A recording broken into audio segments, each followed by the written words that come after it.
Scripted. We're live. The show you've been asking for. Advice, technology, and community. Linux first, all others second. This is Ask Noah.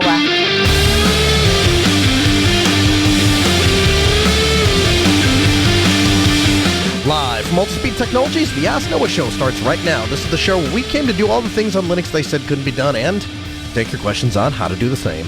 The phone lines are open this hour to be a part of the program. It is a free call, 1-855-450-NOAH. That's 1-855-450-6624, or send an email to live@asknoahshow.com. My name is Noah Chalai. I am your host. Delighted to be here with you this hour as another episode of the Ask Noah show kicks off. This is an exciting time. Back from Southeast Linux Fest, we had an absolute blast. Thank you to everybody that came out to see us do our live show on Saturday, make a couple of our huge announcements, both of which we'll reiterate in this episode. If you are a Tuesday viewer, if you come to Tuesday and you come to listen to the Ask Noah show and you go, wait, what? There were some missed episodes? Yes. We did an episode from Southeast Linux Fest as well as an episode called Bootstrapping Self right from the home of Jeremy Sands, our benevolent dictator. Now, you can catch both of those at podcast.asknoahshow.com. They'll come in the exact same place that your usual podcast app would have it. We'll reiterate both of the announcements in this episode as we carry on. Phone number, if you'd like to be a part of the program, it is 855-450-NOAH. We'd love to have you. Tony joins us from Canada. Hey, Tony, welcome into the program. Hey, Noah. Thanks for having me. Hey, thanks for taking the time to be here. Two questions, if you don't mind. Sure. So the first one is at work here. I'm a sysadmin. We're looking for, possibly deploying some used Cisco switches into production. Now, I don't know. I've read sort of mixed things of people saying they're perfectly viable, like a 3750X is a perfectly viable switch, but a lot of other people saying don't do it. I wanted to kind of get your take on it and see what you think. And if you don't think it's good, maybe if you had an alternative for something that's PoE and not too expensive. Sure. So the first thing I will tell you is that I grew up in Cisco land. The first probably 8 years of my career, all we worked on was Cisco equipment, Cisco routers, Cisco switches. I know Cisco iOS like the back of my hand. I did all of the Cisco certs. They make an absolutely outstanding quality product. I mean, the kind of thing that you would absolutely trust in a data center, in an ISP, in a college, in your house. It doesn't matter where it is. I don't have enough good things to say about the quality of Cisco equipment. It is fantastic.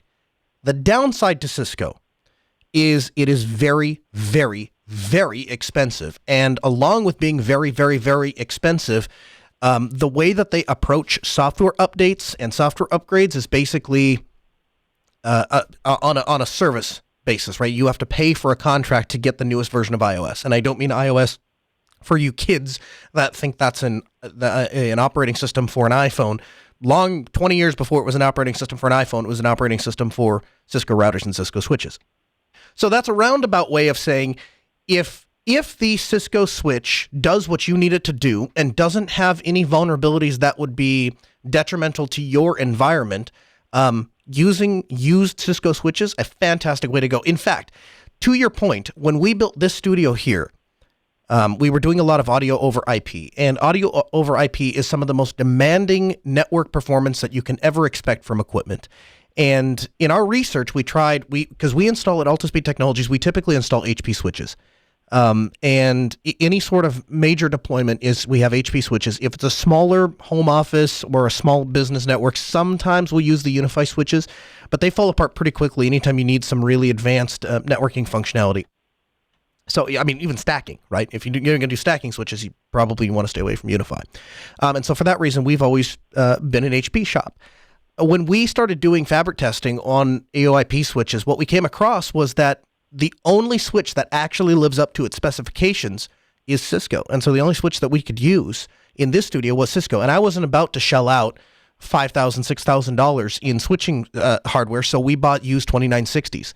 And we provisioned them and we installed them, and guess what? They run just as well today as the day that they were made. And in fact, the audio over IP supplier that we use actually recommends the 2960, and they will still support them. So that's a really long-winded answer, but basically the answer is yes, absolutely use them. I have no problem with used Cisco switches. In fact, I personally don't own any new ones. Every piece of Cisco gear I own is used because I'm not willing to pay that price point. and they work flawlessly. Just understand that whatever operating system comes on them, unless you're willing to purchase a support agreement outside of purchasing that switch, which is going to carry an additional expense, you're not going to be able to update it, basically.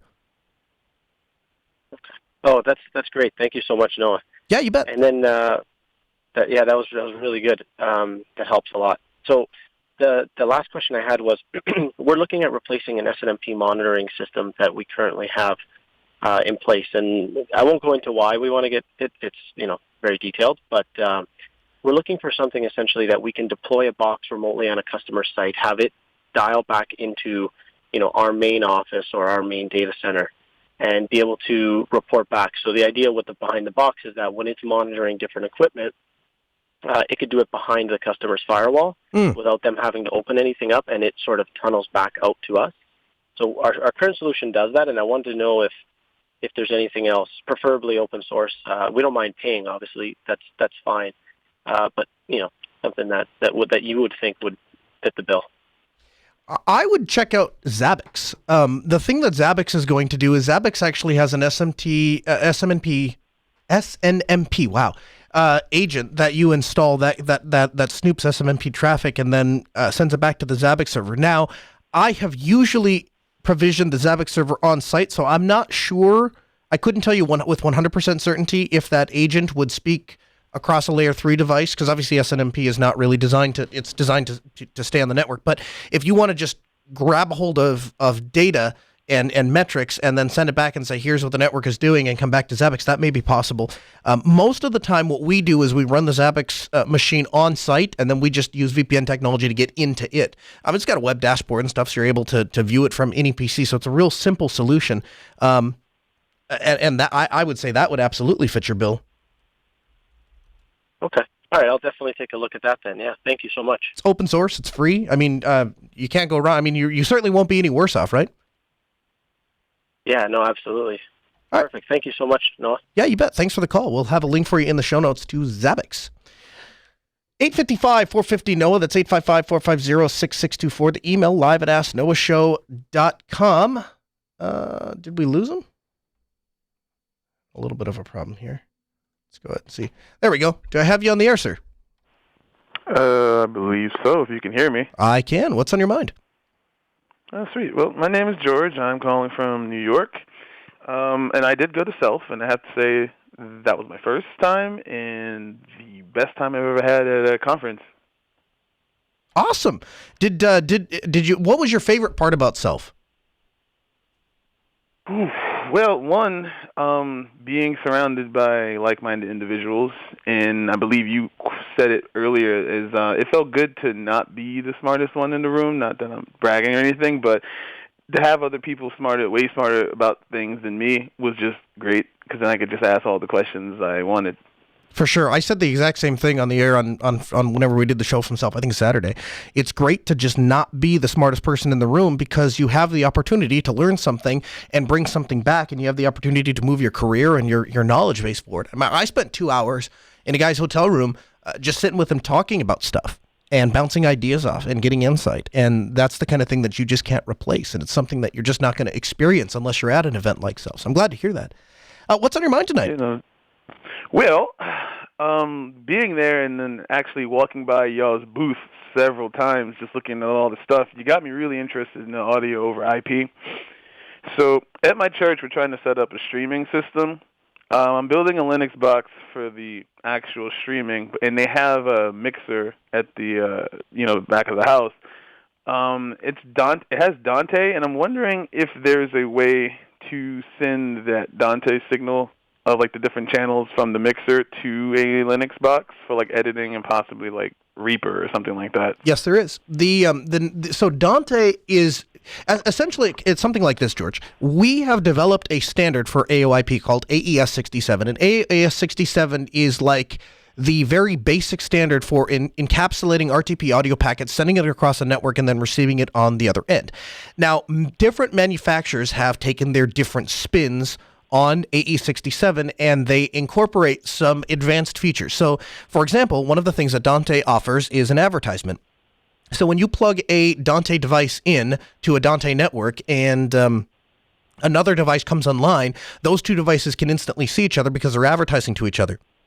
Now, the nice thing about Dante is it is interoperable between Yamaha and PreSonus and any of the and Behringer and all of these companies that manufacture different equipment. So you don't have to worry about, well, is this going to work with that? And it's as long as it supports and conforms to an AES 67 standard, it's going to work just fine. Now, the second part of your question, is there a driver available for a Linux box that will allow you to ingest or output AES 67 compliant audio? And the answer to that question is also yes.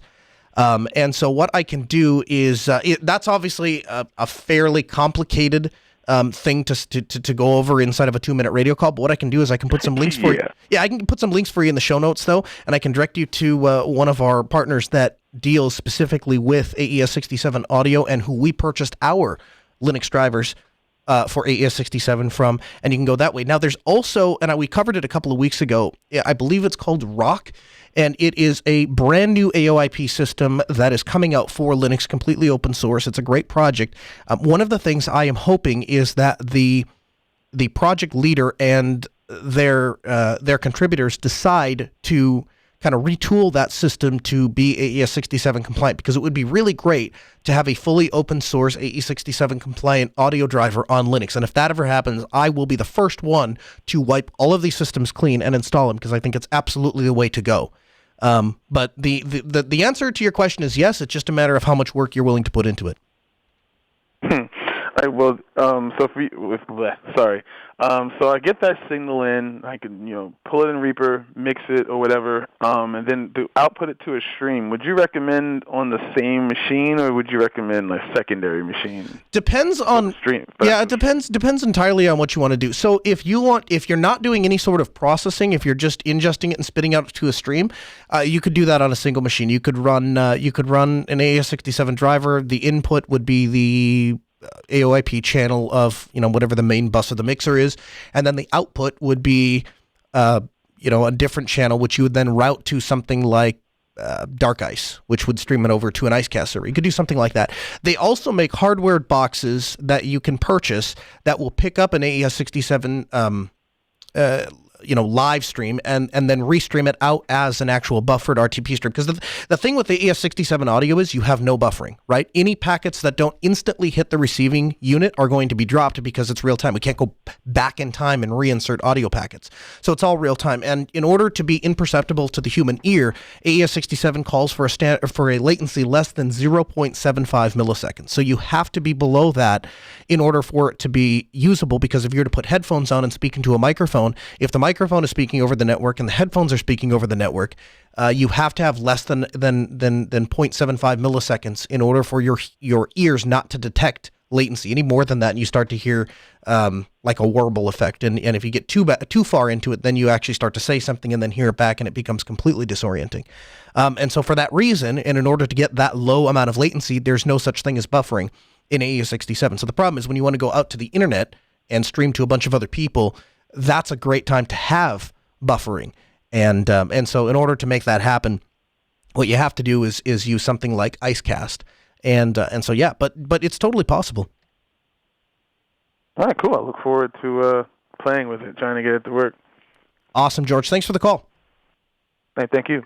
855-450-NOAH. That's 855-450-6624. The email, live@asknoahshow.com. We'd love to have you make your voice heard and become a part of the program. So Mozilla is rolling out a paid service, a paid upsell, I guess, as it were, a paid subscription service to VPN cloud storage. And they're aiming to get this done by the end of the year. It says October. Now, the goal for Mozilla is to develop a diverse source of revenue so that it isn't so heavily reliant on money it receives from search companies to pay to be featured in the browser. Now, there's a couple of things that come to mind here. I think that the Mozilla organization is a perfect organization to start taking privacy on, because I don't believe that they've ever really compromised. As Linux geeks, as nerds, I think sometimes we take liberties to rag on companies for every little thing that goes wrong, because frankly, I think we need something to complain about sometimes. The truth is, as it relates to Mozilla, they have always tried to put their customers first. And one of the things I have asked people who criticize Mozilla for their choices is, have you attended a Mozilla meeting? Have you attended a Mozilla meeting and have you heard what their plans were, and did you voice dissent before that? And the answer is usually no. The answer is usually no. We waited until after Mozilla had their meeting, made a decision. That decision went into production. A bunch of clickbait articles came out and talked about what a bad decision it was, and now we're on that bandwagon. Right? And I don't think that's a responsible way to approach the community. If you have a problem with what Mozilla does, fine. Let's have that discussion before they make the decision. And Mozilla really can't be called into question for their transparency or lack thereof, because all of their meetings are open. So a lot of people had a problem with search providers being paid, or search providers paying to have partnerships with Mozilla. Personally, I don't have a problem with it. As long as I have a setting that I can go turn the search provider off, or I can choose what search provider I want, I could care less what's default. I also could care less what happens in a blank tab or in a blank window. As long as I have the opportunity to go into the configuration and change what shows up in that blank window or that blank tab, I don't see that as a problem. Now, one thing I think is interesting for this direction of Mozilla is, well, let me back up. So I agree that Mozilla is probably a great organization to run a privacy-based service like VPN or cloud storage. I say that because I think people like me will trust them. If Mozilla comes out with a VPN service, I would trust that to be a secure VPN service. Now, previously, they've based it on Proton VPN, and by all appearances, it appears that's what will be going forward. But maybe they will spin something else. Maybe they have tried Proton VPN just to get an idea what the interest was, and then they're going to roll their own. Either way, I think it's going to be interesting. I also think it would be particularly useful to users if we could get to a point where you could open up Firefox, and just like I can open a private window tab, if I could open a VPN tab, or I could open a VPN window. And now, without having to worry about entering credentials and downloading certificates and entering in configuration and IP addresses and exit nodes and all that crap, if I could just click a new VPN window, and all of a sudden it would establish a VPN connection to one of Mozilla's VPN servers, and I would have a secure tunneled connection that didn't have any sort of tracking, I'd be all for that. Now, we don't really take sponsors on the show in the traditional way. We mentioned Vox Telesys because they were kind enough to donate our broadcast phone system, and they provide us with excellent service. And so anytime somebody asks me what I recommend for VoIP service, they're an obvious choice because they do a good job, and they're all Linux nerds, right? And we've done a couple shows from there, and we really appreciate what they do for the program.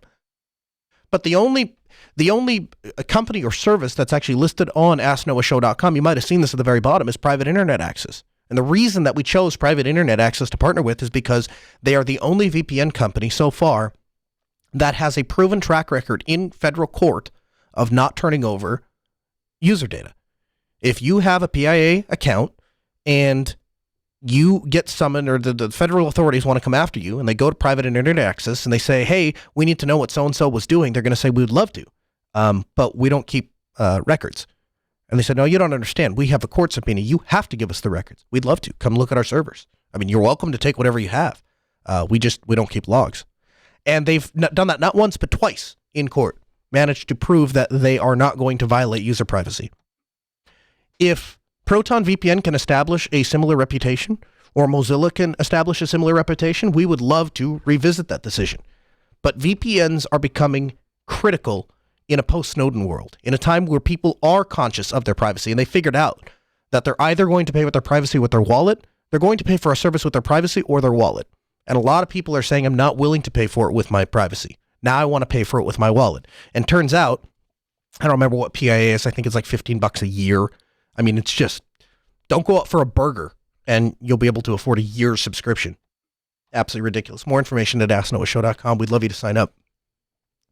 Facebook has decided that they are jumping on the cryptocurrency bandwagon. Now, I don't where to begin with this. Facebook has secured the backing of over a dozen companies for its upcoming, and this is a really great name, Libra cryptocurrency, set to be announced next week. Okay, Visa, MasterCard, PayPal, Uber, Stripe, and Booking.com are the ones that are donating money for this new cryptocurrency. And I just love the fact that they chose Libra cryptocurrency. If that isn't a swipe at the hey, we can nerd with you, we can nerd harder than you can, We know you like open. We know you like Libra, so we'll just name it that. You'll be too dumb to figure it. You know what? This is exactly what I want in cryptocurrency. I want something with the expense and tracking of Visa, with the censorship of Uber, with the terrible customer service of PayPal, and the fantastic privacy record of Facebook. That's what I want. Oh, yeah, and Stripe. What is Stripe? They're also a big censorship thing, right? They deplatform people all the time. I mean, how does this sound like a good idea? These people have no idea what cryptocurrency is about. These people have no clue why people like me use cryptocurrency. It's like buzzword bingo. They see something, they're like, hey, cryptocurrency. Hey, a lot of people are into that cryptocurrency. How do we do that? It strikes me as ridiculous as major companies who hire firms to specialize in social media management, right? That's like the very opposite reason of why people went to social media in the first place. You had traditional corporate-y people that speak corporate that were all over traditional news outlets, and all of a sudden, people started to get sick of it, and they went, hey, look at this.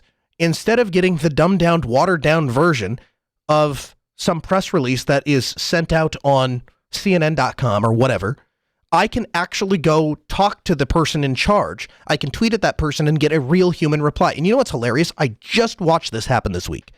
Capital One has a product called Spark Business, which we have been very happy with, by the way. So I don't want to throw them under the bus. They're great. They've treated us very, very well, and the product is very, very good for small business. One of the only truly free business checking accounts you can get. But they had a bit of a kerfluffle with some of their users. And it came out on Twitter.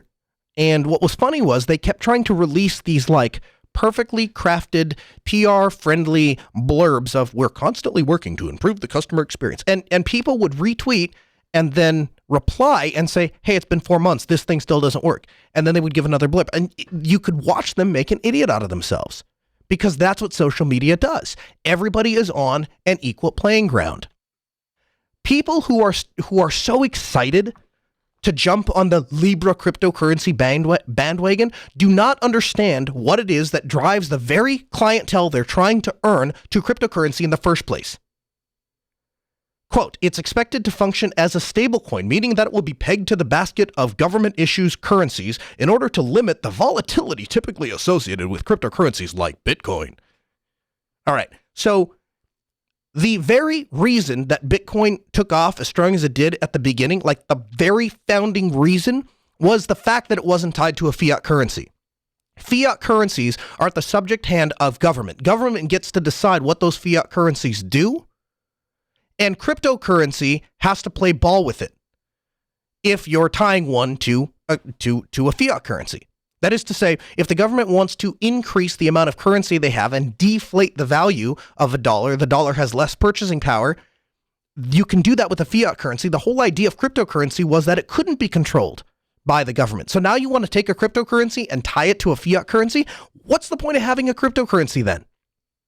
Nobody actually cares about the blockchain. It's just the blockchain is the only way that we can manage that amount of transactions over that amount of geographical area with no central infrastructure. That's the whole idea. If you're going to put Visa and MasterCard at the very center of this entire system and you're going to involve tracking and stuff like that, there's no point in having a blockchain because we're back to central authority.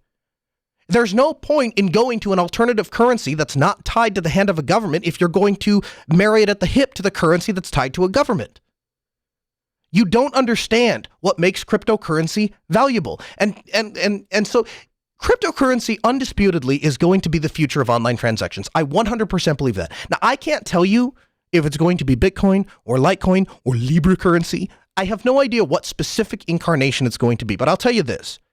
It is a major pain in the tuchus to transfer money from your bank account into your PayPal account, then transfer money in your PayPal account to somebody else's PayPal account for an auction that you won on eBay and the person lives in China or Japan or wherever. Then you have to wait the 6 or 7 days for all of the clearance and money laundering stuff to evaporate, and finally that person finally gets paid. And then they ship your item, and then 17 days later, 17 days after that initial 14 days of payment crap, then you finally get your item. It's much cleaner, much simpler, and much more desirable to just say, hey, this thing goes over here. We all certified the transaction. Now that person has money. I wanted to buy a thing. I bought a thing. We're all in agreement. A transaction over. And there is no chargeback, and there is no guarantee, and there is no tie to identity, and there is no central authority. None of that stuff exists. None of that stuff exists with cryptocurrency, and that's what makes it great. What bothers these companies, what bothers Facebook, what bothers Visa, what bothers Stripe, is they have been part of a system for a very, very long time. And they are used to mega dollar bingo. The entire system must run through one of these companies. And they are petrified that as cryptocurrency takes off, that you, the idiot user who has been subjugated to them for many, many years, now all of a sudden has another option. And they don't like that. And they want control. And it's a function of control. And that's specifically what people that are interested in cryptocurrency are trying to get away from. Quote, Facebook will need to overcome numerous regulatory hurdles before it's able to launch the currency, and will need to address concerns regarding fraud, money laundering, and within the consortium. Okay, let's break that down for a second. Let me ask you something at a basic fundamental level. How can you possibly seek to regulate identity management? How can you possibly seek to curb money laundering if you don't know who the users are? The answer is you can't. You have to know who your users are. You have to establish a form of identity so that you can decide if they're committing money laundering, you can go after the person. And that tie of identity to a transaction is, again, exactly what cryptocurrency was designed to avoid. So this is going nowhere. The reality is, how many of you actually get paid in physical dollar bills? How many of you actually get a paycheck that you take to a bank and you cash? The vast majority, I would bet, probably get some sort of electronic deposit. So you never actually see fiat currency. Your employer tells you you got X dollars shows up in your bank account. You probably take your debit card, at least I do, or my phone, and swipe it next to a payment terminal. It deducts my magical money out of my magic piggy bank, and I have less of it, right? And then that person has more. It's all, and then by the way, that retailer probably never sees it either. It swipes from my debit card, it gets deposited into their bank account, and they probably make a bunch of electronic transactions. So if the goal is just to electronicize money, we've already done that. And we've been there for the last 15 years. That's not the appeal of cryptocurrency. And every article I have read on this seems to reference back to the idea that they're somehow skating into the future by taking all of the things that cryptocurrency was great at, stripping them out, and leaving us with essentially the electronic dollar bill, which we already have. If you regulate this, you ruin it. If you incorporate identity management into this, you ruin it. If you tie it to a fiat currency, you ruin it. This is not going anywhere. This is not going anywhere at all. Libra currency, I don't have the figure here. I had it earlier and I didn't bother to save it in my show. It's something like $10 million. These consortiums are, I mean, it's just absurd the amount of money they're wasting because they don't understand their audience. X-Men in the chat room says, this will get them closer to China. It's a social profile where they can control you and shun you. Yeah, I completely agree. This is a function of control. 100%. DosGeek in the chat room says Facebook will know everything you buy with a crypto tie back to everybody's profile. Tell people it's private and hand it all over the records to the government, ruin your reputation of crypto, and then move back to wreck the next thing in tech. And I don't know if I could have said that better myself. I have zero interest in Libra cryptocurrency. Zero interest in what Facebook and Visa and MasterCard is doing, and I hope it dies in a fire. Was that unclear? Because I wouldn't want to be unclear. 855-450-NOAH, that is the number to join us. It's 855-450-6624. The email live at asknoahshow.com. Our next guest, he is the managing director, the global head of cloud, the applications and integrations platform at Deutsche Bank. It is Tom Gilbert. Now, Tom joined Deutsche Bank back in 2001 to design and build the company's first real platform as a service offerings for web and application hosting. Now, he's responsible for cloud application, integrating platforms, and almost half of Deutsche Bank's application workloads. He is responsible for the public cloud strategy, the company's center of excellence. What drew my attention to Tom was that he introduced Red Hat OpenShift container platform at Deutsche Bank as part of the Fabric, the bank's strategic and hybrid cloud platform. And we had a chance to catch up with Tom at Red Hat Summit and ask him about some of the innovations and the way that he's leveraging open source to reduce the risk to business. Here's that audio. Free and open source software for a long time has been frowned upon or has been kind of hidden in the shadows. We're starting to see that come to light. There's been this idea that if it's free, it must suck, right? And today, what we're finding is the exact opposite is true, is that free and open source software has some of the highest quality and highest security off there. How has that changed in the industry? Yeah, I've been really interested in this journey from the beginning, really. I wouldn't be where I was today without the Red Hat CD I sent off for in a magazine back in the 90s, right? Which really got me into open source. But I think we have a lot to thank for the real juggernauts of open source, like, the Apaches, the Linux, these projects which just, the internet runs on these days. And I think that has done a lot to challenge this perception that free software is somehow inferior to commercial software. Because even back in the late 90s, the internet was running on software like Apache. I joined Deutsche Bank to bring Apache into the bank as an open source. Really? Yeah, to run our web platform.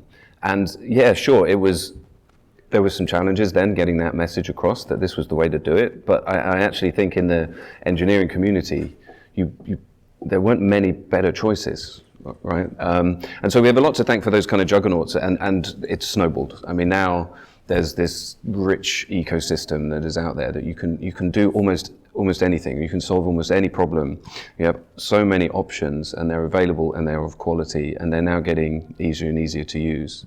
So I think the momentum is just been running away, and we're now in a position where I actually think that open source is becoming the default. It's actually starting to become the preference in many cases. Above and beyond becoming the default, do you ever see a time when it will become frowned upon to suggest a proprietary solution, where companies are going to get to a point where they're going to say, are you kidding me? I don't want the vendor lock-in. I don't want the security headaches. I don't want to not know what's in the code. I want to be able to audit it. Is there a time when open source becomes above and beyond the default, but becomes laughable to choose anything else?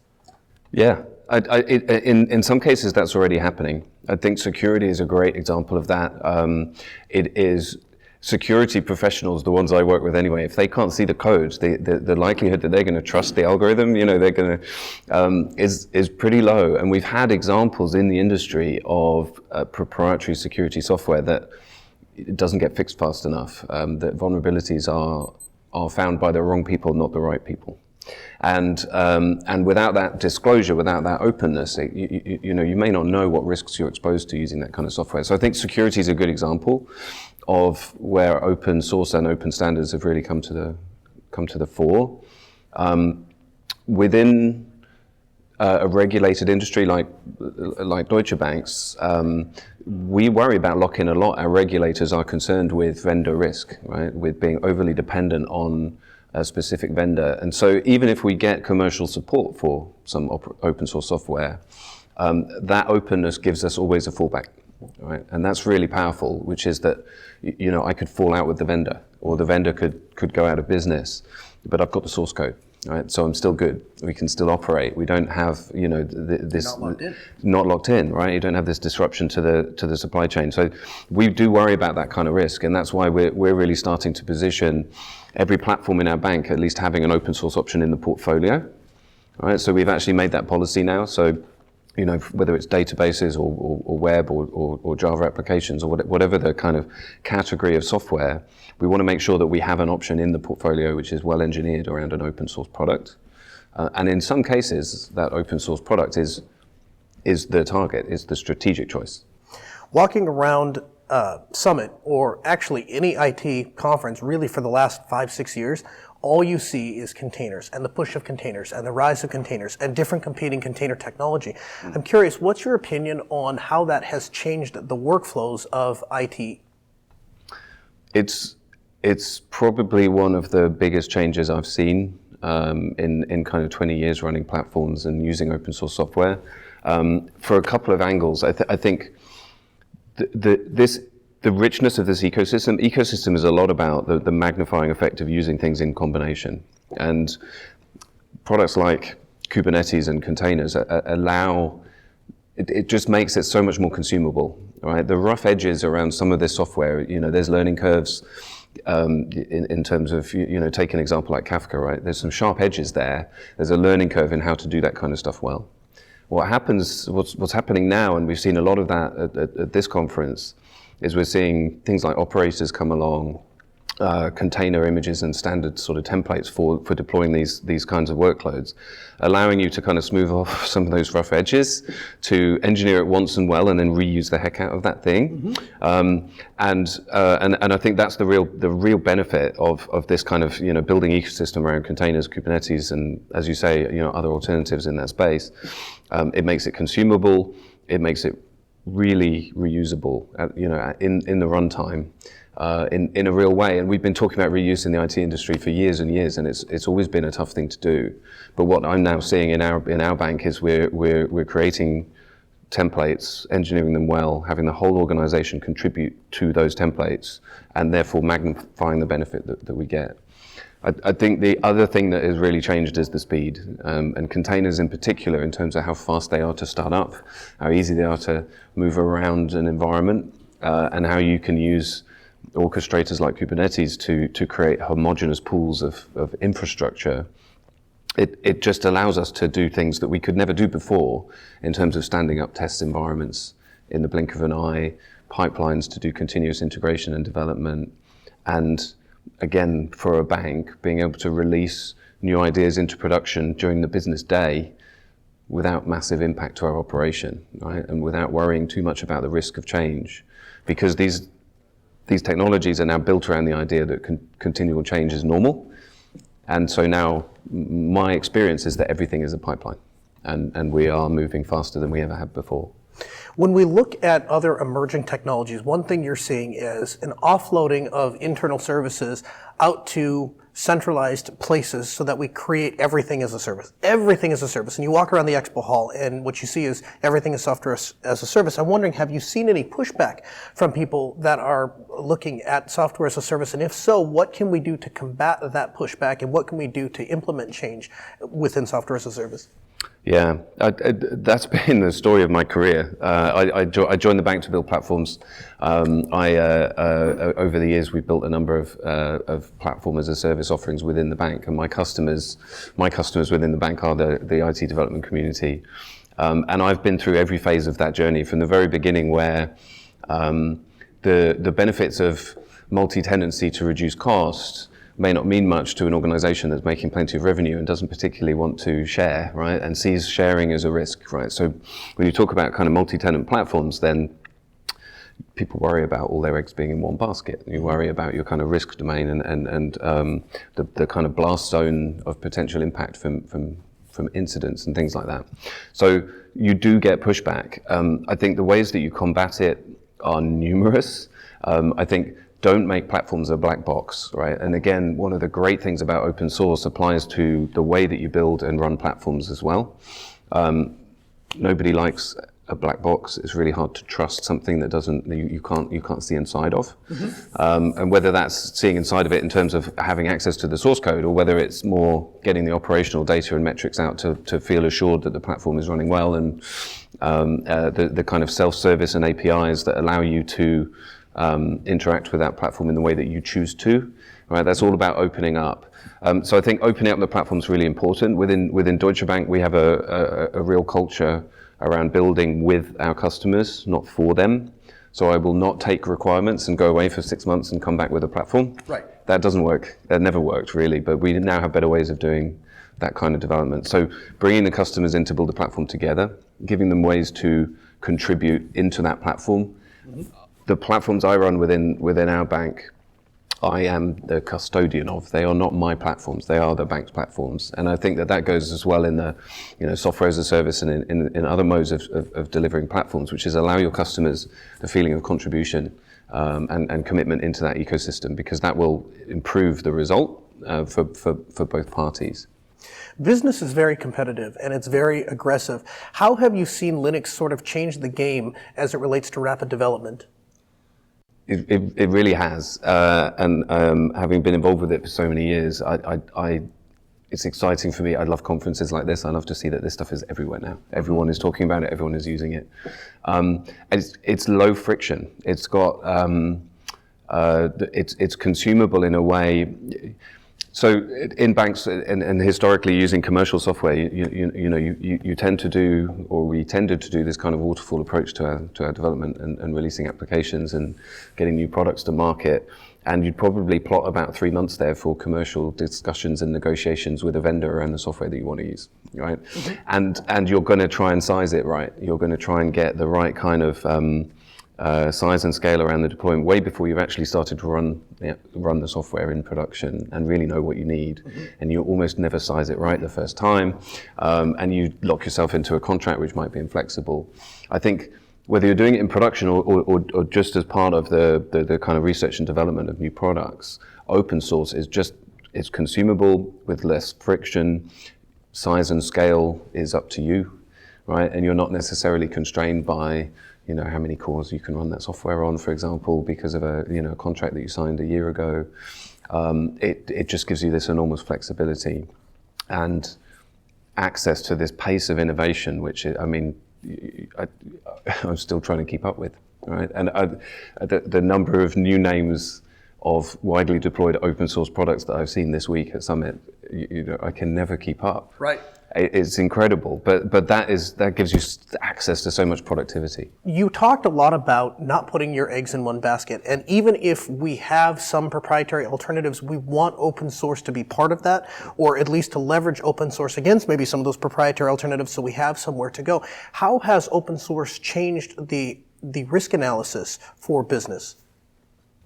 Yeah, I think in terms of risk, there are different types of risks that we look at, right? And there are pros and cons to open source from a risk point of view. And I think the one thing you always have to be careful about is your end-to-end supply chain for software. And one of the complexities with open source is the list of dependencies of some of the products can be very long. So I think one thing we do worry about, especially again in banks where we're handling other people's money, right? So this is, really important to get this kind of stuff right, is that we do have to look at the supply chain and the dependencies that are coming with the software that we're using. And I think, I've seen studies that say the average application that we're deploying is probably 70% someone else's code, right? Open source third-party libraries all the way down. And so we certainly have to think about how we're analyzing the risk of deploying some of that software and look at tools that allow us to, investigate that supply chain, look for vulnerabilities that might be developed, 3 layers deep in the stack.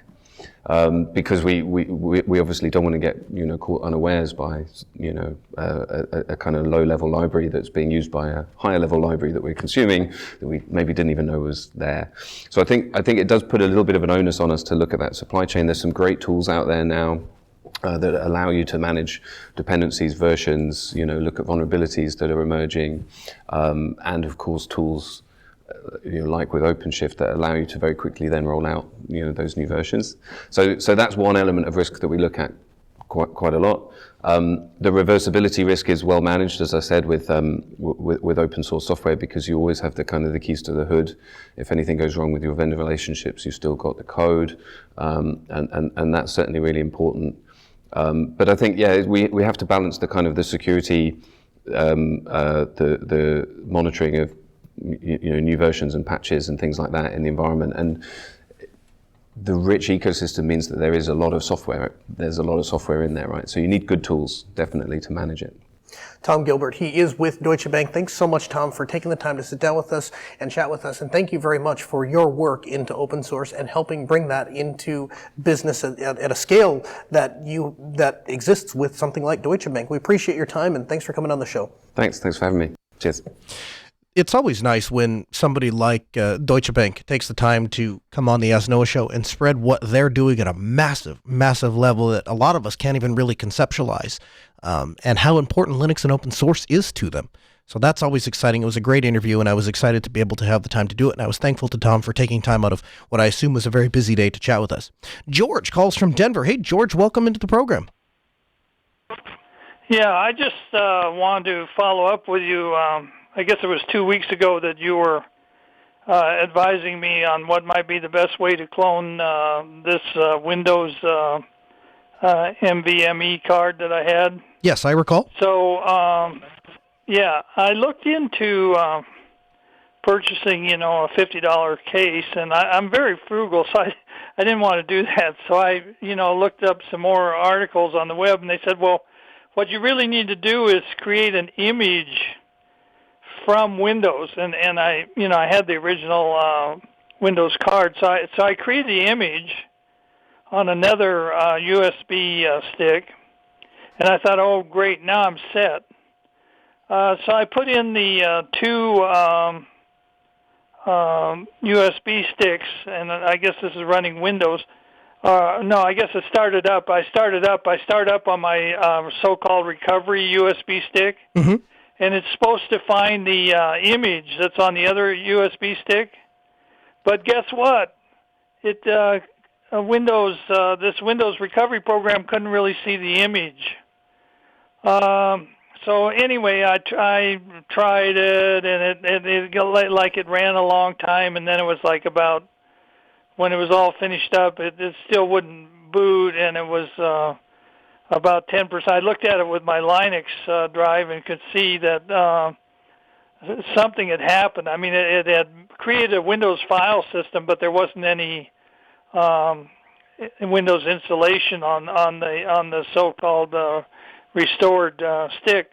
Okay, so I ran it again. This time it worked, and I was able to start up Windows. But really, the image that was created by Windows wasn't really the image that was on my computer. It was just like a whole new Windows install. Yeah. So, I mean, it hadn't really saved any of my settings or anything, which Right. I thought was really annoying in and of itself.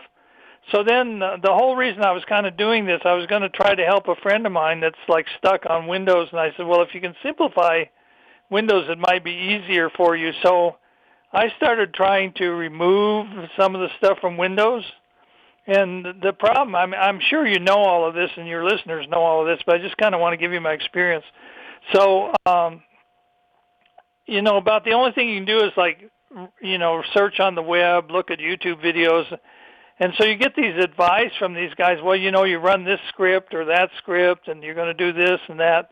And you have no idea, of the integrity of these people and what's really going to happen and so on. So, anyway, one of the things I didn't want, which I find very annoying, is the Edge browser, because it keeps insisting that you use that even if you don't want to. And so I removed that, and it ended up completely destroying Windows, actually. Windows doesn't seem to be able to function without the Edge browser. And what would happen is I would try to do some kind of like the whole Windows experience is so annoying. Like, so where you have to type in the menu launcher menu thing and try to find out what you're trying to do and so on. Then it's intermingled between the system and the web and so on and so forth. Well, anyway, within about I'd say less than 2 hours, I'd totally hosed this Windows system that I had just restored. And so I said, well, okay, I'll try once again to do this image thing. So I put in my two USB sticks and start up again. Same thing happened again. It couldn't find the image and so on. I just said, this is ridiculous. So the end result of all this effort fooling around with Windows is I don't think Windows 10 is any better than any of the Windows that they've ever made in the past, which all have bad reputations.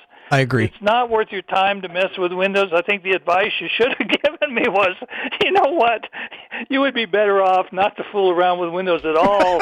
Just stick with your Linux system, because that's what I'm doing. I'm running Ubuntu 19.04. It runs flawlessly. It's very quick. It's beautiful. I have no trouble with it whatsoever, and so the whole experience just substantiated for me, because I hadn't really used Windows since Windows 98, that Windows has not improved. It's not worth people's time to fool with it, and they really should switch to Linux, but they have a hard time doing that. But that was my experience. Well, that's why that's what we're here for. I always thought, especially when I started the show, I have my own views on what people should do with their hardware. But at the end of the day, the worst thing in the world, and the internet is terrible with this, right? You come in and you ask for a solution to problem A, and then somebody gives you a solution to problem B and tells you why you should be really fighting the problem B rather than problem A, right? And I don't want to do that. If you want to know how to back up your Windows machine, I'm going to try to the best of my ability to help you do that. I'm not criticizing. Oh, I didn't take it that way. I'm not criticizing you at all for how you handle it. In fact, you gave me great advice. Probably I'd have been better off if I'd really cloned my actual card. It would have been a little bit better because at least it wouldn't have been a fresh install of Windows. But the Windows is just such a nightmare. I mean, that's the only reason I wanted to call. It's just my experience was this software is terrible, and I don't understand why people are so locked into it. It just blows my mind, and it just was a reaffirming experience of how awful the Windows experience is. Awesome. Well, I appreciate you sharing your story with us. I'm sorry that it came with the exercise of frustration, but I'm glad it ultimately resulted in a convert to Linux. Well, I mean, I've always been a Linux user, but it just substantiated that there's just no point in fooling with Windows at all. I'm not a gamer. I don't play games, so I don't really care about them. And to me, and apparently that's listening to your other shows, gaming is starting to move on to Linux pretty big time. So I think Windows is dead. I really do. I think I don't like clear Linux, but I think that's going to be what's going to happen. I think that's going to be the new Windows eventually, and I just think Windows is in the tank. It's finished. Well, you and I are in agreement on that, sir. I appreciate the call. All right. Thank you very much for helping me. Yep, I appreciate it. You too can send your feedback at live@asknoahshow.com. We take that at the end of every program. Nick writes in and says, first off, I love the show. I love all your shows. What you do for the community is amazing. I'm emailing you because I wanted to get your opinion. I'm looking to further my career and getting into cybersecurity. I've been doing some reading in books and watching videos, and there's a lot to learn. I do not want to learn on bare metal. I would like to set up a test lab, and I've tried doing it with VM Player. It simply takes up too much RAM. So does VirtualBox when you try to run a few machines at once. I went down the path of Hyper-V. Oh, God. I went down the path of Hyper-V Windows Server 2019, and that was a bust as well, though I had better luck than I did with VirtualBox. What are some other options I could use in a lab setup? I don't really want to spend a ton of money on physical machines, but there has to be another way. One that's easy to create and run VMs without all the memory, bloat, and other front ends. Any help would be great. Well, let's start here. To answer your question most directly, if I were doing what you're trying to do, I would use libvirtd. And the reason I would use libvirtd is it's a very small, very lightweight hypervisor that runs almost close to bare metal, and it's in fact what Red Hat uses when they administrate the tests. That's what their lab is running on is libvirtd. So it's about 4 commands to get set up, 4 commands to get up and running, and works absolutely fantastically. I will tell you something else that you might want to check out. There is a piece of open source software called GNS3. And what GNS3 allows you to do is virtualize switches and routers, and you can actually download the actual iOS ROMs from Cisco, which of course I would never do because I think it probably violates some sort of copyright. So they probably are out on the internet, but I wouldn't know about that, of course. You download those ROMs, you can load them into GNS3, and then you can actually simulate network devices. Now, depending on what route you're going on down cybersecurity, if you're doing certified ethical hacker, stuff like that, a lot of those classes, a lot of those labs, a lot of the workflows of those are actually involve a lot of networking technology. And so that might be a great place to start and really understand, how does a layer 2 device work? How does a layer 3 device work? How does the OSI layer work? How do you route traffic? Get that basic understanding down, and then you can start moving on to exploits on actual physical systems, which, of course, you're probably going to need to virtualize. And for doing that, like I said, I would use libvirtd. But regardless of that, even if you're not going to go down that route, or even if you don't find GNS3 to be helpful from a cybersecurity standpoint, I still recommend you check it out because it's a really cool piece of software and really helps you explore stuff. It also lets you lay out various types of network. I want to have a network that has these many switches and has this many routers, and here are the IP addresses of these things, and here's how they're interconnected together, and here's how the redundancy is. And so you can simulate entirely different environments. And the ability to do that is really incredible. The reason that you're running into problems with VirtualBox, and probably the reason you're running into in Hyper-V, is because VMware, Hyper-V, VirtualBox, they're all trying to create that graphical desktop. Whereas libvirt, the only time you're going to get a graphic console is if you use the VNC console to get into it. But you can install just a text-based server. You can do it that way. Of course, you can do Windows as well.